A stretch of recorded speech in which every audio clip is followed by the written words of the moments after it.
Please join me in welcoming to the stage with hundreds and hundreds of clap emojis, Angela Benton and Bolaji. What's Thank you, going Beth. on, good people? Welcome, welcome. Thank you so much for that. Beth, Angela, this is a treat and a pleasure for me. I'm a huge fan of your work, and I can't wait to share your story with the folks here. So, folks, strap on in, get comfortable. Angela, thank you for sharing this moment with us today. Of course, let's do it. Let's do it. Let's do it. So first and foremost, I have to tell y'all. So there's a story behind that splendiferous background that you're seeing behind Angela. You know, the first time I got to chat with her, I was like, "Man, your background looks so nice." And that actually is a painting that this lady created herself in her spare time. I don't know how she does it. She was thinking of moving it somewhere else in the house. I'm so grateful that she shared it with us today. So you actually paint in your spare time. I appreciate that, Angela. I do. It gets me off the computer, disconnected from technology, and kind of into kind of like a flow state. And it actually helps with work because I'm able to solve problems better because I'm taking an actual break. So I love it. You know, that's something that maybe we find ourselves doing less and less of these days, doing Mhm. things that are off the grid, if you will. And as I started to think about how to frame this conversation for our friends today, I thought back to the year 1984. Now stick with me for a minute, guys. So in '84, I grew up in Nigeria, but you know, media is everywhere, and so in 1984, a very important moment in our history happened. The movie Terminator featuring Arnold Schwarzenegger came out. Okay. All right. This is relevant. Hang with me now. Terminator came out, and I was, I think, Angela, 8 years old at the time. But when I saw this movie as a kid, it blew my mind. And I decided right then and there, ooh, I wanted to get into computers. I wanted to get into data because I wanted to be one of the good guys, Angela, in this fight for the future. Okay, so maybe I had a bit too active of an imagination. Maybe it was a bit naive of me to choose my college major at age 8. But Angela, you've actually shared that sometimes you're okay with us being a little bit naive. Yeah, it's funny. Just I think in the startup ecosystem and really in business in general, a lot of times we try not to be naive. I really tried to hold on and to retain my naivete because it gives me the ability to try new things. I mean, honestly, when we're not naive and when we are able to really see the big picture, a lot of the big challenges and the big ideas we want to tackle, they just seem unattainable, or it seems like a lot of hard work, which most of the time it is. But when you have that naivete, it really kind of gets you just focused on the bigger vision and not all the hard work that really has to go into it. So I try to retain it. All of my businesses, I never really thought um, they would be as hard as they were. And it was Mm, always, kind of a naive idea at first, like, wow, this doesn't exist. That's so crazy. I'm just going to create it. And so, Streamlytics is my third business. And so I think, that naivete has really served me well just in terms of being able to continually try new things. You know what I mean? I think as we get mm. older, as we age, we become less risk tolerant. You know what I mean? But retaining that naivete really kind of keeps us trying new things. I love that. I love that, Angela. And folks, I like to think of Angela as the Sarah Connor of community-driven data. Yeah, yeah, that's right. I'm claiming it for her because she is single-handedly trying to put humans back into the center of this morass of digital civilization and a digital ecosystem. I want to share a story, Angela, and this is one that I'm sure you heard. It's a few years old. And folks, in the chat, let me know if you've heard of this creepy data story. We're going to talk a lot about creepy data stories today because we are talking about third party data. and putting humans back at the center. So it's a few years ago, right? And a lot of the major corporations are doing data mining, they're working with big data, and they're trying to stay ahead of the competition. There was a story about Target. You guys know Target, the wonderful department store, very stylish. Well, they were doing so much data mining that they were able to come up with, this is real, a pregnancy prediction score based on an assortment of about 25 different products that a shopper might buy. And it got to the point where now I I don't had know to if this is like, I urban had to sip legend. my tea on that. I had to sip my tea on that because that is really crazy. A lot of people don't Mm, realize like a lot of the internal data mining that can happen that really can violate our privacy. mm, mm. That's tough. And I bring this story up, Angela, because I want to challenge your notion of the fact that sometimes being naive is still a little bit good and still a little bit healthy. There's this term, folks, called digital exhaust, right? As we make our Mhm. way through our digital worlds, we're leaving a trail behind us of all the things we've done, all the things we clicked on, the things we looked at. It feels almost overwhelming, right? To think that I could have any sort of control over that. Credit card companies are amassing my information and selling it. Whether it's Google or Amazon or Facebook, they sometimes know my habits better than I do. I feel a little bit overwhelmed. Angela, I want to sort of get your take on what individuals can actually do to sort of preserve their privacy in 2021. And while Angela is doing that, if you guys in the chat could share your personal example of a creepy data story, I would love to hear it. So, Angela, talk to us. We're a little overwhelmed. We feel up to our ears in monitoring and third party cookies. Help us out. Yeah, I mean, the truth of the matter, the United States is the largest westernized country without a federal data privacy law. China Wow. even just rolled out a federal data privacy law a few days ago. So here in the US, we're really kind of in a pickle because we're creating so much data and so much data exhaust, like you say, but we don't really have any real control or ownership over it legally. And so, some of Mm, what we're doing at Streamlytics is number one, it's about education, right? Educating people like, hey, your data is important. It's valuable. You can actually get access to it. A lot of people don't realize that they can get access to their data. 20 mm, January 2020, California Consumer Protection Act went into play, and that basically said that any company that has a customer, a user in the state of California has to abide by these rules. This is mm, important because California is the fifth largest economy in the world. And so most companies have a user or a customer in California. And so what a lot of the big tech companies did is they started making platform wide changes saying, okay, we know that regulation is coming on data privacy. We're just going to make it accessible for everybody, regardless if you're in California, to have access to your data. So most companies went ahead and did this, but most people don't know how to actually go through the process and do a data request.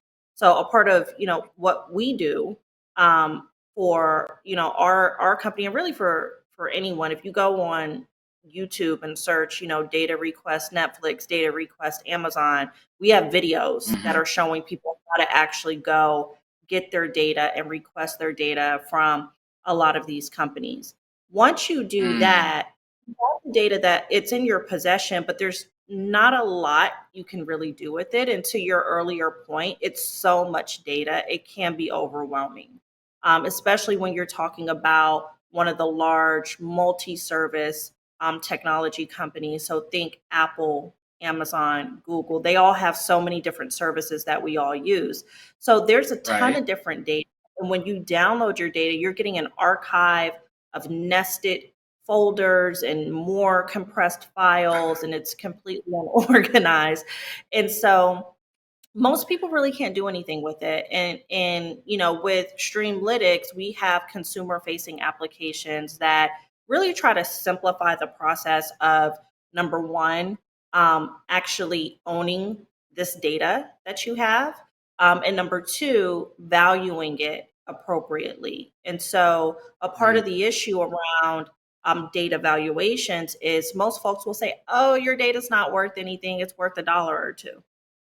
And that's not true, especially when you can back into and look at a lot of these companies and look at their public, market performance and look at their market cap. And so we use some of those things to kind of back in to evaluation and say, hey, this is what we think this data file that you uploaded is actually worth.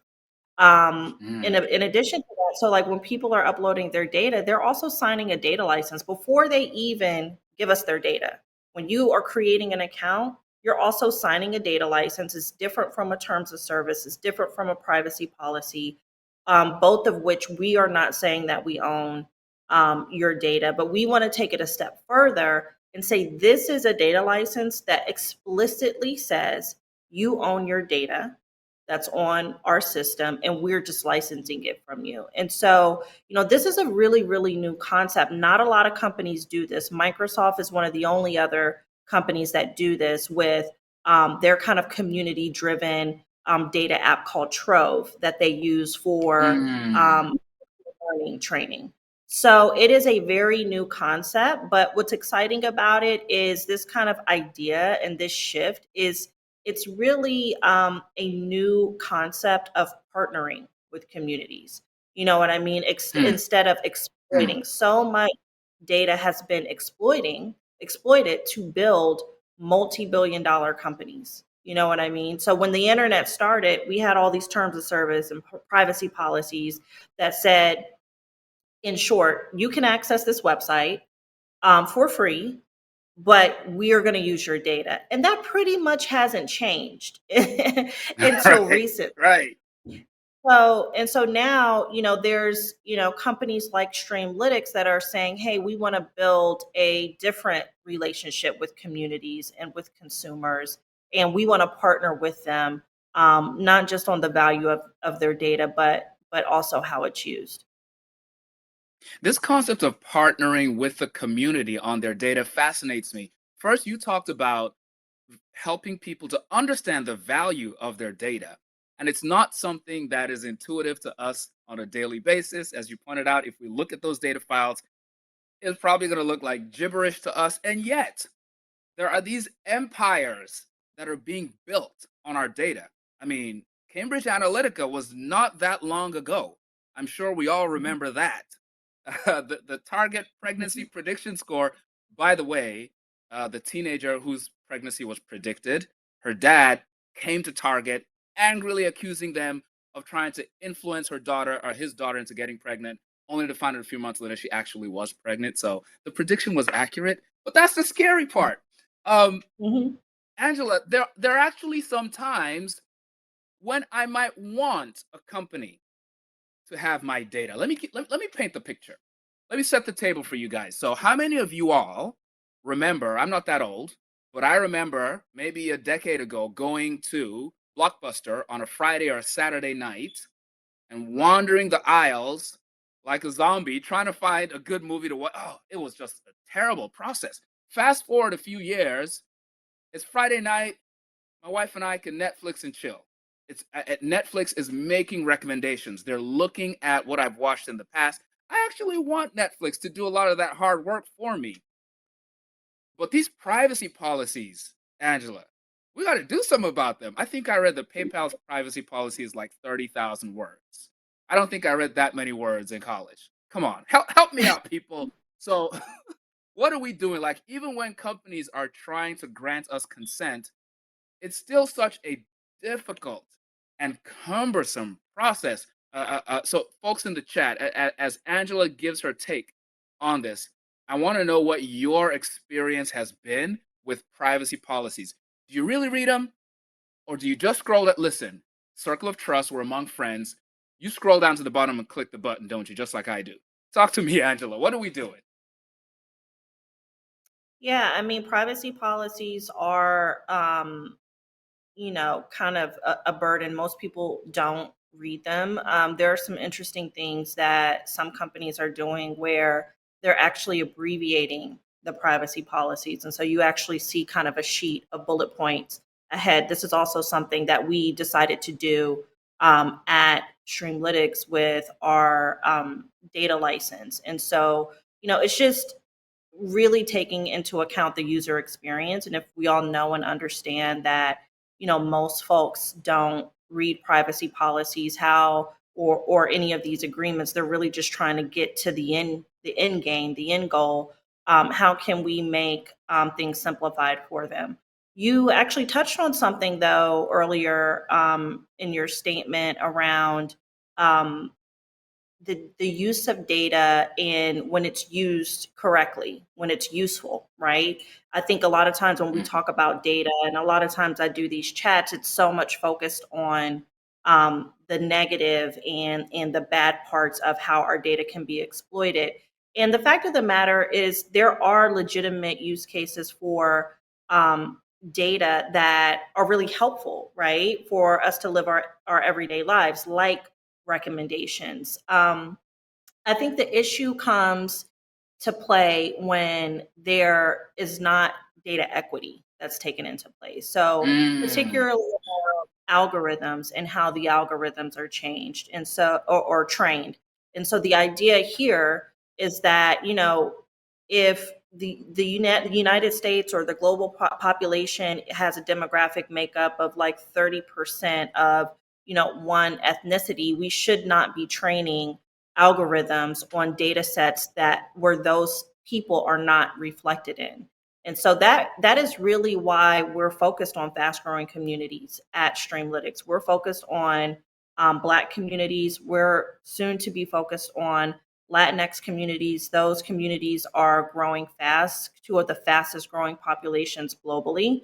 And so that's why we're deciding to focus, on them first. But then, also for us, when we're going out and talking to customers or potential customers who are interested in using our data to train algorithms for machine learning, now there's a solution, right? It's not just an engineer or a data manager just like looking for kind of random data, and there's not really thought put into, okay, where is this data coming from? Is this data reflective of populations that, we want to make sure that are included? And so this is extremely important because this is how, a while ago there was a story around Apple when they came out with the Apple credit card, where in a household a woman applied for the credit card, same information got declined, and her husband applied for the credit card, same information, and got accepted. And so even there's some gender bias, you know what I mean, as well. And so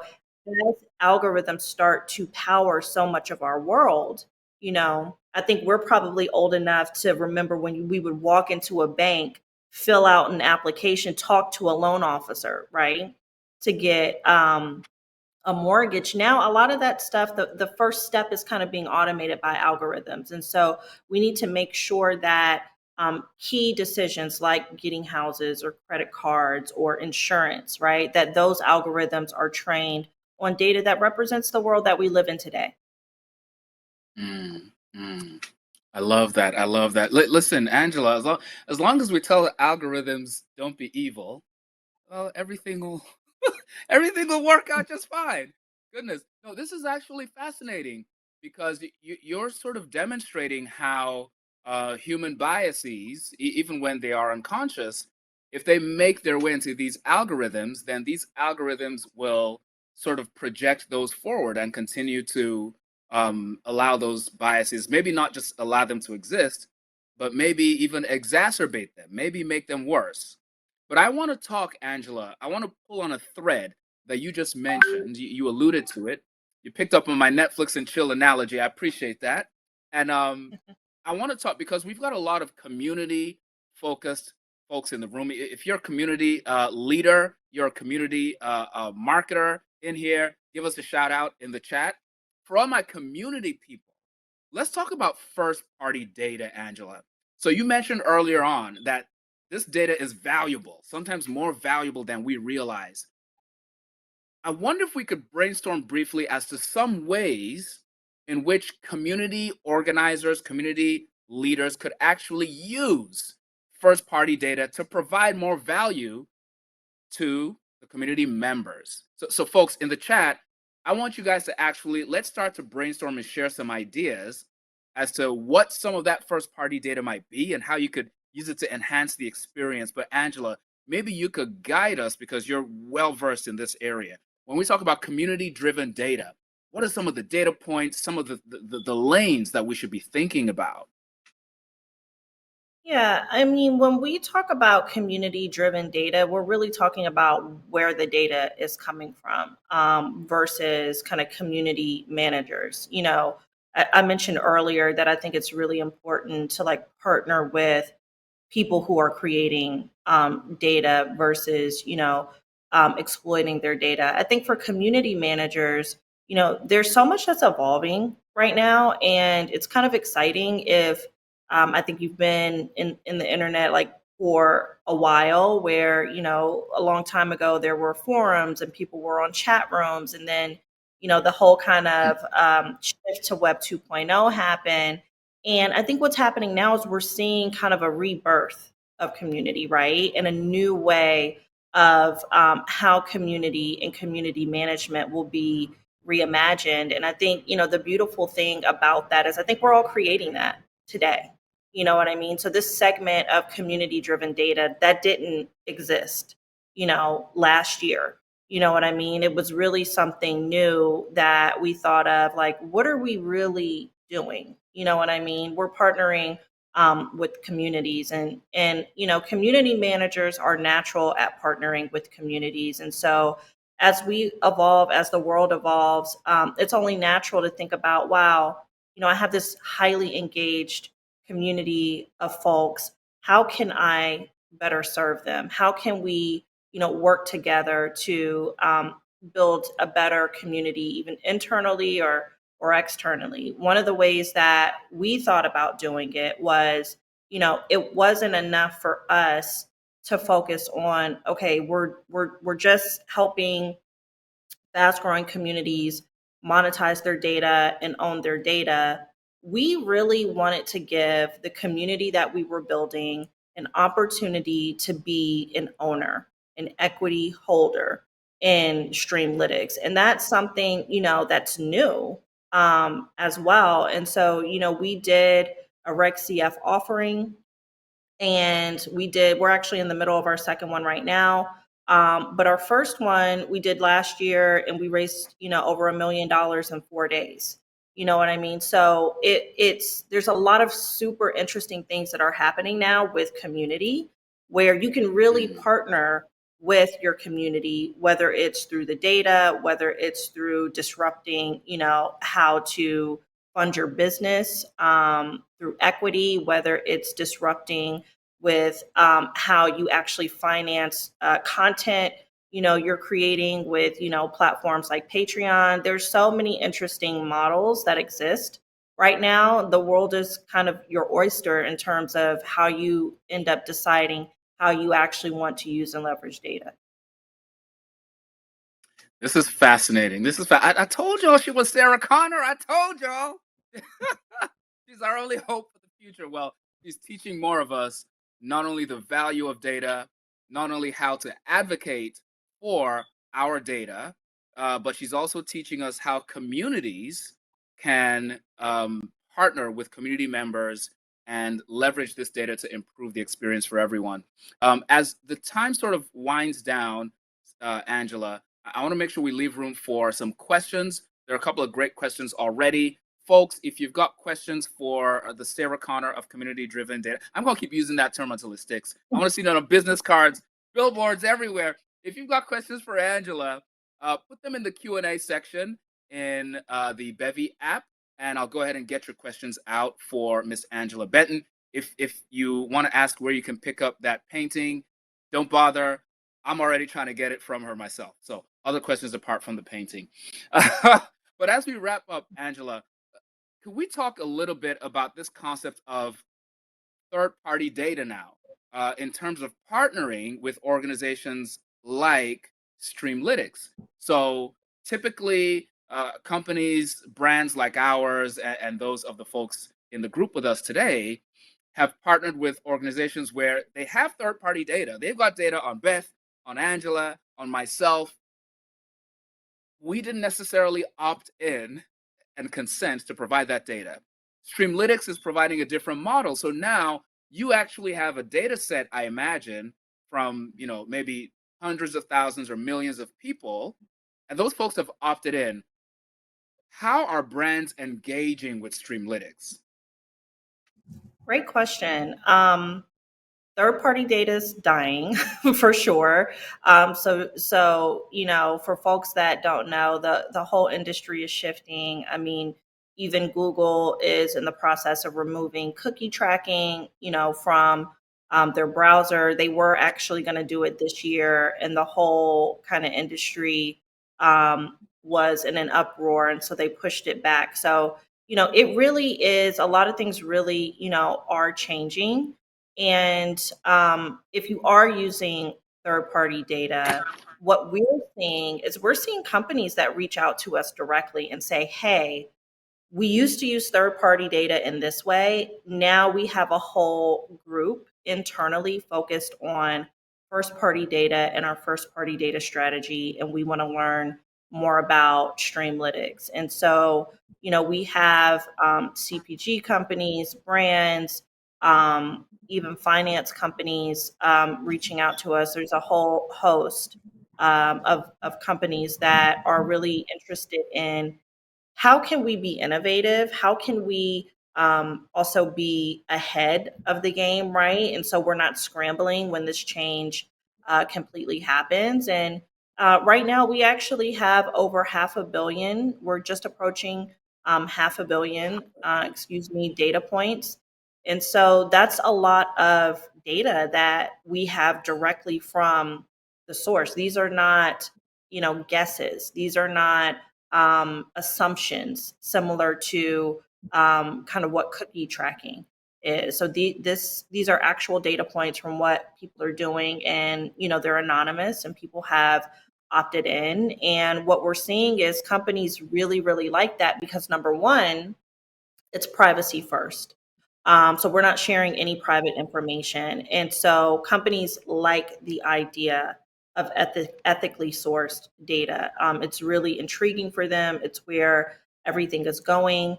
And two, people are using the data really to help model out strategies going forward. So whether that is from a marketing perspective, we're even seeing some companies saying, hey, we want to look at data for product innovation, right? They want to see what a specific demographic is really purchasing, right, on Amazon, or what they're watching and deriving insights from those two metrics. So it's really a lot of innovative and intriguing things that companies are using Streamlytics for. And so, like I was saying before, I think the world is kind of open, and there's a lot of opportunity for community managers and community members to actually figure out, okay, well, this is how I used to use data before, and let me try to be creative and figure out how I can add value to my community by enhancing any data that we do have with